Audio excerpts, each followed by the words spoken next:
ಹೋದರು. ಯಾಕಮ್ಮ ಏನಾಯಿತು ಅಪ್ಪ ಅಂತ ಕೇಳುವಳು. ಆವಾಗ ನಾನು ಹೇಳ್ತಿದ್ದೆ, ನೋಡು ಮಗಳೇ, ಅಪ್ಪ ನನ್ನ ಮರೆತು ಬಿಡು, ಅವರು ಯಾವುದೋ ಒಂದು ಹುಡುಗಿಯ ಜೊತೆಗೆ ಹೋಗಿದ್ದಾರೆ.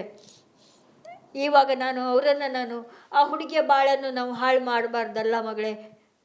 ನಮ್ಮದು ಹೇಗೂ ಜೀವನ ಹಾಳಾಗಿದೆ, ಇನ್ನು ಆ ಹುಡುಗಿಯ ಬಾಳನ್ನು ನಾವು ಹಾಳು ಮಾಡಿದರೆ ನಮಗೆ ಭಗವಂತ ಮೆಚ್ಚಲ್ಲ ಅಂತ ಹೇಳಿಕೊಂಡು ನಾನು ಅವಳಿಗೆ ಹೇಳ್ತಾ ಇದ್ದೆ.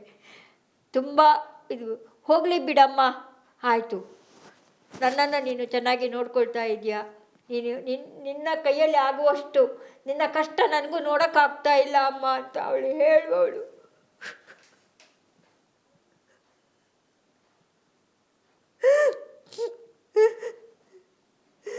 ನಿನ್ನ ಕಷ್ಟ ನೋಡೋಕ್ಕಾಗ್ತಾ ಇಲ್ಲ ಅಮ್ಮ, ನೀನು ಎಷ್ಟು ಕಷ್ಟಪಡ್ತಾ ಇದ್ದೀಯ, ಯಾವ್ಯಾವ ರೀತಿಯಲ್ಲಿ ಫ್ಯಾಮಿಲಿಯಲ್ಲೂ ನಿನಗೆ, ನಿನ್ನ ತಂದೆ ತಾಯಿ ಮನೆಯಲ್ಲೂ ನಿನಗೆ ಯಾವುದೇ ರೀತಿಯ ಸುಖ ಇಲ್ಲ ಅಂತ ಹೇಳ್ತಾ ಇದ್ದೀಯ. ಆದರೂ ನೀನು ನನ್ನನ್ನು ಒಂದು ಮುಗ್ಧ ಜೀವವನ್ನು ನೀನು, ಅವರಿಗೆ ನಾನು ಥ್ಯಾಂಕ್ಸ್ ಹೇಳಬೇಕಮ್ಮ, ಅರವಿಂದು ವಿಮಲಾ ಆಂಟಿಗೆ ಅಂತ ಹೇಳುವವರು. ಅವರನ್ನು ಆಂಟಿ ಅಂತಲೂ ಕರಿತಿರ್ಲಿಲ್ಲ, ಅಪ್ಪ ಅಮ್ಮ ಅಂತಲೇ ಕರಿತಾ ಇದ್ಲು. ಅಷ್ಟು ಮುಗ್ಧತೆ ಇದ್ಲು ಅವಳು. ನಾನು ಹೇಗೆ ಈಗ ಇದಾಗಿದ್ದೀನೋ ಅದೇ ರೀತಿ ನನಗಿಂತನೂ ಇನ್ನು ಮುಗ್ಧತೆಯಲ್ಲಿದ್ಲು ಅವಳು. ತುಂಬ ಸೂಕ್ಷ್ಮದವಳವಳು. ಅವಳನ್ನು ಒಂದು ಇದು ಮಾಡಬಾರ್ದು, ಅಷ್ಟು ಒಂದು ಇರುವೆಗೆ ನೋವಾದರೂ ಅಮ್ಮ ಆ ಇರುವೆ ಸಾಯಿಸ್ಬೇಡ, ಅದಕ್ಕೂ ಬದುಕಕ್ಕೆ ಅವಕಾಶ ಇದೆ ಅಂತ ಹೇಳುವವಳು. ಅಷ್ಟು ನನ್ನನ್ನು ಇದು ಮಾಡಿಕೊಂಡು ನನ್ನನ್ನು ಮುಗ್ಧತೆಯನ್ನು ಅವಳು, ನೀನೆಷ್ಟು ಕಷ್ಟಪಡ್ತಾ ಇದೀಯಾ ಅನ್ನುವವಳು. ಹಾಗೆ ಇವಾಗಲೂ ಅಷ್ಟೇ, ಈ ರಂಗಪ್ರಸಾದ್ ಅನ್ನುವರು ಸಾಯುವ ಹಿಂದಿನ ಒಂದು ವಾರದ ಹಿಂದೆ ಹೇಳು, ಎಷ್ಟು ಕಷ್ಟಪಡ್ತಾ ಇದ್ದೀಯ ನೀನು, ಎಷ್ಟು ನೀನು ಮಾತಾಡೋಕ್ಕೆ ನಿನಗೆ ಟೈಮ್ ಇಲ್ಲ, ಅಷ್ಟು ಕಷ್ಟಪಡ್ತಾ ಇದ್ದೀಯಾ ಅಂತ ಈ ರಂಗಪ್ರಸಾದ್ ಸಮೇತ ಲಾಸ್ಟ್ ಕೊನೆಯಲ್ಲಿನೂ ಹೇಳಿದರು. ನನ್ನ ಕಷ್ಟಕ್ಕೆ ಯಾರೂ ಮರುಕ ಇಲ್ಲ, ಆದರೆ ನಾನು ಸ್ವಾಭಿಮಾನಿಯಾಗಿ ಬದುಕಿದ್ದೀನಿ, ಯಾರ ಹಂಗಲ್ಲೂ ನಾನು ಬದುಕಲಿಲ್ಲ.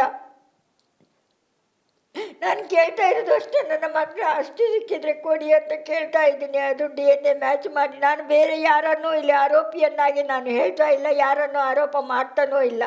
ನನಗೆ ಬೇಕಾಗಿರೋದು ಇದ್ದರೆ ಕೊಡಿ, ಇಲ್ಲಾದರೆ ಬಿಟ್ಬಿಡ್ತೀನಿ ಅಂತಲೂ ಹೇಳಿದ್ದೀನಿ.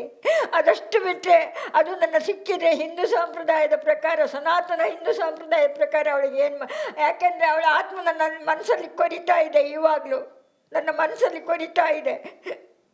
ದಿನ ಮಲಗಿದ್ರು ಒಂದು ಹೊತ್ತು ಮಲಗಬೇಕು. ಯಾಕೆ ಫೋಟೋ ಇಟ್ಕೊಂಡಿಲ್ಲ ಅಂತ ಹೇಳಿದರೆ, ಅವಳದು ಫೋಟೋ ನನ್ನ ಎದುರುಗಡೆ ನಾನು ದೊಡ್ಡ ಫ್ರೇಮ್ ಆಗಿ ಇಟ್ಕೊಂಡ್ರೆ ನಾನು ನೋಡಬೇಕು, ದಿನ ನಾನು ಅಳಬೇಕಾಗತ್ತೆ. ಈಗ ಅಮ್ಮ, ನೀವು ಅನನ್ಯ ಭಟ್ದು ಅಂತ ಒಂದು ಫೋಟೋ ಕೊಟ್ರಲ್ವಾ? ಹೌದು. ಆ ಫೋಟೋ ಅನನ್ಯ ಭಟ್ದಲ್ಲ, ಅದು ವಸಂತಿದ್ದು. ಅವ್ರ ಮನೆಯಲ್ಲಿದ್ದ ಆಲ್ಬಂಬು ರಂಗಪ್ರಸಾದ್ ಮನೆಯಲ್ಲಿದ್ದ ಆಲ್ಬಮ್ ಇವಾಗ್ಲೂ ಬೇಕಾಗಿದ್ರೆ ಆಲ್ಬಮ್ ಹುಡುಕಿ ಬೇಕಾಗಿದ್ರೆ ನನ್ನ ಈ ಮನೆಯಲ್ಲಿ ಯಾವ ಆಲ್ಬಮ್. ಈಗ ನಿಮ್ಮ ಹತ್ರ ಫೋಟೋ ಇದೆಯಾ ಅನನ್ಯ ಭಟ್ದು? ಇವಾಗಿಲ್ಲ. ಅದು ಅವತ್ತು ತೋರಿಸಿದ್ರಲ್ಲ, ಅದು ಫೋಟೋ ಲಾಯರ್ ಹತ್ರ ಕೊಟ್ಟೆ ನಾನು ಮನೆ ಅಲ್ತದೆ. ಓಕೆ, ಈ ಫೋಟೋ ಅಂತ ನೀವು ಮನೆ ತೋರಿಸಿದ್ದು? ಹೌದು. ಈ ಫೋಟೋನ ಅನನ್ಯ ಭಟ್ ಅವ್ರ ಫೋಟೋ ಅಂತ ಸ್ವತಃ ಸುಜಾತ ಅವ್ರು ತೋರಿಸಿದಂತ ಒಪ್ಕೊಂತಿದ್ದಾರೆ.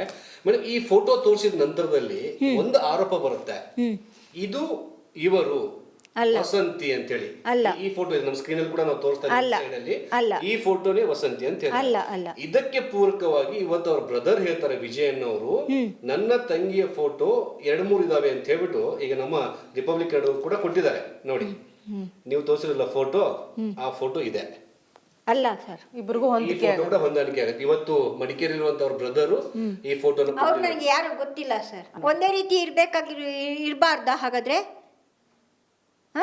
ಈ ಕಡೆ ಹೇಳಿ, ಒಂದೇ ರೀತಿ ಇರಬಾರ್ದಾ? ಇರ್ಲಿಕ್ಕೂ ಇಲ್ವಾ? ಹಾಗಾದ್ರೆ 10 ಜನ ಇರ್ತಾರಂತೆ. ಒಬ್ಬ ಮನುಷ್ಯನ ಥರ 10 ಜನ ಇರ್ತಾರಂತೆ. ಆದ್ರೆ ಇಷ್ಟು ಸಿಮಿಲರ್ ಆಗೋಕೆ ಸಾಧ್ಯನೇ ಇಲ್ಲ ಸರ್, ಇದು ನನ್ನ ಮಗಳ ಫೋಟೋನೇ. ಅಲ್ಲಿ ಹಣೆಗೆ ಒಂದು ಫೋಟೋ ಮೇಲೆ ಕುಂಕುಮ ಇಟ್ಟಿದ್ದಾರೆ, ಇದು ಪೆನ್ನಿನಿಂದ ಮಾರ್ಕ್ ಮಾಡಿರೋದು ಅಂತ ಹೇಳ್ತಿದ್ದಾರೆ. ಇಲ್ಲ ಸರ್, ಅವ್ರಿಗೆ ನನಗೆ ಯಾವುದೇ ರೀತಿಯ ಸಂಬಂಧ ಇಲ್ಲ. ಅವ್ರ ಫೋಟೋಗಳು ನನ್ನ ಹತ್ರ ಯಾವುದೂ ಇಲ್ಲ. ನಿಮ್ಮ ಮಗಳು ಯಾವಾಗ ತೆಗೆಸ್ಕೊಂಡ್ರು ಫೋಟೋ? ಅದು ಯಾವ ಟೈಮಲ್ಲಿ, ಯಾವ ಏಜಲ್ಲಿ? ಅವಾಗ ಲಾಸ್ಟು 12th ಆದಮೇಲೆ ಇದಕ್ಕೆ ಕೊಡಬೇಕಾಗಿತ್ತು. ನಾವು ಮೆಡಿಕಲ್ ಕಾಲೇಜಿಗೆ ಎಲ್ಲ ಕೊಡಬೇಕಾಗಿತ್ತು, ಆವಾಗ ತೆಗೆಸಿರೋ ಫೋಟೋ ಅದು. ಅನನ್ಯ ಬಗ್ಗೆ ಯಾವತ್ತು ನಿಮಗೆ ಕೇಳಲೇ ಇಲ್ವಾ? ಅನನ್ಯ ಓದ್ತಿದ್ದಾಳ, ಏನು ಮಾಡ್ತಿದ್ದಾಳೆ, ಮೆಡಿಕಲ್ ಮುಗಿಸಿದ್ಲಾ? ಅವಾಗ ಅಲ್ಲಿಗೆ ಕಾಲ್ ಬಂದಿತ್ತಲ್ವಾ ಲ್ಯಾಂಡ್ಲೈನ್ಗೆ, ಮಿಸ್ ಆಗಿದ್ದಾಳೆ ಅಂತ ಹೇಳಿ ನಿಮಗೆ ಹೇಳಿದ್ರು ಕೋಲ್ಕತ್ತಾ? ನನಗೆ ಹೇಳಿದ್ರು ಅಂತ ಹೇಳಿದ್ರೆ ಅವ್ರ ಮನೆಯಲ್ಲಿ ಇದ್ದೆ ನಾನು. ಓ, ನೀವು ಅವ್ರಿಗೆ ಹೇಳಿ ಬಂದ್ರಾ? ಅವ್ರಿಗೆ ಹೇಳಿ ಬಂದೆ, ಫಸ್ಟ್ ಹೋಗಿ ಹುಡುಕಿಕೊಂಡು ಅದೇನಾಗಿದೆ ನೋಡ್ಕೊಂಡು ಬಾ. ಆಮೇಲೆ ನೀವೇನು ಹೇಳಿಲ್ವಾ ಅನನ್ಯ ಸಿಗ್ಲಿಲ್ಲ ನನಗೆ ಅಂತ ಅವರು? ಆಮೇಲೆ ನನಗೆ ಹೇಳಕ್ಕೆ ಅವಕಾಶ ಇರಲಿಲ್ಲ. ಅಮ್ಮ, ಇವಾಗ ಬೆಳ್ತಂಗಡಿ ಪೊಲೀಸರು ಕಂಪ್ಲೇಂಟ್ ತಗೊಳ್ಳಲ್ಲ, ಆದ್ರೆ ನೀವು ಎಲ್ಲೂ ಯಾಕೆ ಹೋಗಿ ಕಂಪ್ಲೇಂಟ್ ಕೊಡ್ಲಿಲ್ಲ? ಮಂಗಳೂರಲ್ಲಿ ಕೊಡ್ಲಿಲ್ಲ, ಬೆಂಗಳೂರಲ್ಲಿ ಕೊಡ್ಲಿಲ್ಲ? ನಾನು ಎಲ್ಲೂ ಹೋಗಿ ಕೊಡಕ್ಕೆ ನಾನು ಹೊಡೆದು ಇದು ಮಾಡಿದ ಮೇಲೆ ನಾನು ಆಸ್ಪತ್ರೆಯಲ್ಲಿದ್ದೆ. ನೀವು ಹುಷಾರು ಚೇತರಿಸ್ಕೊಂಡ ನಂತರ ನಾನು ಅದಕ್ಕೆ ಹೋಗ್ಲಿಲ್ಲ ಮೇಡಮ್. ನಾನು ಹೋಗ್ಲಿಲ್ಲ, ನನಗೆ ಬೇಡ. ಅಷ್ಟು ಬೇಗ ನಿಮ್ಮ ಕರಡು ಬಳ್ಳಿನ ನೀವು ಮರ್ತು ಬಿಟ್ರ? ಮರ್ತು ಬಿಟ್ಟಿಲ್ಲ, ಮತ್ತೆ ಮರ್ತು ಬಿಟ್ಟಿಲ್ಲ. ನಾನು ನನ್ನ ನೋವು ನನ್ನ ಹತ್ರ ಇದೆ. ನಾನು ಅವಾಗ ಯಾವ ಸ್ಟೇಜಲ್ಲಿ ಇದ್ದೆ ಅಂತ ಹೇಳಿದ್ರೆ ನನಗೆ ಗೊತ್ತು. ಯಾರಾದ್ರೂ ಹೆತ್ತ ಮಕ್ಕಳನ್ನ ಯಾರಾದ್ರೂ ಕರಳು ಬಳಿಯನ್ನು ಮರ್ತು ಬಿಟ್ಟಿದ್ದೀನಿ ಅಂದ್ರೆ ನಾನು ಮರ್ತು ಬಿಟ್ಟಿಲ್ಲ. ಯಾಕೆ ದೂರುಗಳನ್ನ ಕೊಡಲಿಲ್ಲ? ಆಮೇಲೆ ಬೆಳ್ತಂಗಡಿ ಒಂದೇ ಸ್ಟೇಷನ್ ಇರಲಿಲ್ಲ, ಅದ್ರ ಮೇಲೆ ಮಂಗಳೂರು ಯಾರು ನಾನು ಎಲ್ಲೂ ನಾನು ಕೊಡಕ್ಕೆ ನಾನು ಹೋಗಲಿಲ್ಲ. ಬೆಳ್ತಂಗಡಿ ಸ್ಟೇಷನಲ್ಲಿ ಯಾವಾಗ ತಗೊಂಡಿಲ್ಲ. ನನಗೆ ಬೇಕಾಗಿರೋದು ಎಲ್ಲಿ? ಬೆಳ್ತಂಗಡಿ ಸ್ಟೇಷನ್ ಬೇಕಾಗಿತ್ತು. ಆವಾಗ ತಗೊಂಡಿಲ್ಲ ಅಂದಮೇಲೆ ಇಲ್ಲಿ ನ್ಯಾಯ ಸಿಗಲ್ಲ. ನನ್ನ ಕೈಯಲ್ಲಿ ದುಡ್ಡು ಇರಲಿಲ್ಲ. ದೊಡ್ಡ ವ್ಯಕ್ತಿಗಳು ಅಥವಾ ಯಾರಾದರೂ ದೊಡ್ಡವರು ಇದರಲ್ಲಿ ಇದು ಮಾಡಿ ಇರ್ತಾರೆ ಅನ್ನುವಂಥದ್ದು ನನಗೆ ಒಂದು ಅನುಮಾನ. ಏನು ಅನುಮಾನ? ಅದೇ ಯಾರಾದರೂ ದೊಡ್ಡವರು ಯಾರೋ ಕರ್ಕೊಂಡು ಹೋಗಿ ಏನಾದರೂ ಮಾಡಿದರೆ, ಯಾರು ಕರ್ಕೊಂಡು ಹೋಗಿದ್ದಾರೆ, ಏನಾಗಿದೆ ಅನ್ನೋದು ನನಗೆ ಗೊತ್ತಿಲ್ಲ. ಇದು ಆಯ್ತು. ನಿಮ್ಮ ನನ್ನ ಕರಳು ಬಳ್ಳಿಯನ್ನು ನಾನು ಯಾವತ್ತೂ ಮರೀಲಿಲ್ಲ. ಟುಡೇ ತನಕ ನನ್ನ ಕರಳು ಬಳ್ಳಿಯನ್ನು ನಾನು ಮರೆಯುವಂಥ ವ್ಯಕ್ತಿನೇ ಅಲ್ಲ. 9 ತಿಂಗಳು ಹೊತ್ತು ಸಾಕಿದ ಮಗಳನ್ನ ಯಾವತ್ತು ಮರ್ತು ಬಿಡಕ್ಕಾಗುತ್ತ ಮೇಡಮ್? ದಯವಿಟ್ಟು ಯಾರು ನನ್ನನ್ನು ತೇಜೋವಧೆ ಮಾಡಬೇಡಿ. ದಯವಿಟ್ಟು ಯಾರು ನನ್ನನ್ನು ತೇಜೋವಧೆ ಮಾಡಬೇಡಿ. ಇದು ಕಾಲ್ಪನಿಕ ಅಲ್ಲ. ನಾನು ಕಥೆನೂ ಕಟ್ತಾ ಇಲ್ಲ. ಇದು ನನ್ನ ರಿಯಲ್ ಸ್ಟೋರಿ. ನನ್ನನ್ನು ಯಾವ ರೀತಿ ಮಟ್ಟಕ್ಕೆ ಇದು ಮಾಡಿದ್ದಾರೆ ಅಂದರೆ, ಎಲ್ಲಿಗೂ ಹೋದರೂ ಇಲಿ ಹೋಯ್ತು ಹುಲಿ ಹೋಯ್ತು ಅನ್ನುವ ರೀತಿಯಲ್ಲಿ ಮಾಡಿದ್ದಾರೆ. ನನ್ನ ಫ್ಯಾಮಿಲಿಯವರು ನನ್ನನ್ನು ತುಂಬ ಟಾರ್ಚರ್ ಕೊಟ್ಟಿದ್ದಾರೆ. ಆಮೇಲೆ ನಾನು ಎಲ್ಲಿ ಬದುಕಬೇಕು? ಯಾರ ಜೊತೆಗೆ? ಒಬ್ಬ ಅನ್ನ ಹಾಕಿದರೆ, ಒಬ್ಬ ಅನ್ನ ಕೊಟ್ಟರೆ ಅವನೇ ನನಗೆ ಒಬ್ಬ ಯಜಮಾನ ಅನ್ನುವ ರೀತಿಯಲ್ಲಿ ಒಂದು ತುತ್ತು ಅನ್ನ ಕೊಟ್ಟರೇನು ಅರ್ಧ kg ಅಕ್ಕಿ ತಂದು ಜೀವನ ಮಾಡಿದ ದಿನ ಇದೆ ಮೇಡಮ್. ನನ್ನನ್ನು ಯಾರು ಟಾರ್ಚರ್ ಕೊಡಬೇಡಿ. ದಯವಿಟ್ಟು ಇಲ್ಲಿಗೆ ಮುಕ್ತಾಯ ಮಾಡಿಸಿ. ದಯವಿಟ್ಟು ಇಲ್ಲಿಗೆ ಮುಕ್ತಾಯ ಮಾಡಿಸಿ. ನಾನಿನ್ನು ಯಾವುದನ್ನು ಕೇಳಿಕೊಳ್ತಾ ಇಲ್ಲ. ನನ್ನನ್ನು ಯಾರು ತೇಜೋವಧೆ ಮಾಡಬೇಡಿ.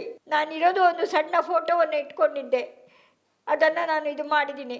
ಇದು ನನ್ನ ಮಗಳು 100% ಶೂರು. ಅಷ್ಟನ್ನು ನಾನು ಹೇಳ್ಬೋದು. ಅದು ಆವಾಗ ತೆಗೆದಿರೋದು ಫೋಟೋ. ನೀವು ಈ ಧರ್ಮಸ್ಥಳದ ವಿರುದ್ಧ ಅಪಪ್ರಚಾರ ಮಾಡ್ತಾ ಇರೋ ಒಂದು ಟೀಮ್ ಇದೆ. ಆ ಟೀಮ್ ಅವರು ನಿಮ್ಮನ್ನ ಬಳಸ್ಕೋತಾ ಇದ್ದಾರೆ, ನಿಮ್ಮನ್ನ ಷಡ್ಯಂತ್ರ ಮಾಡಿ, ನಿಮ್ಮನ್ನ ಅವ್ರ ಟೀಮ್ ನಿಮ್ಮ ಮೂಲಕ ಅನನ್ಯ ಭಟ್ ಅನ್ನ ಇಲ್ಲಿ ಸಾಯಿಸಿದ್ದಾರೆ ಅಂತ ಹೇಳಿ ನೀವು ಪಾಪ ಅವರ ಆಟಕ್ಕೆ ಕೈಗೊಂಬೆ ಆಗಿದ್ದೀರಾ ನೀವು?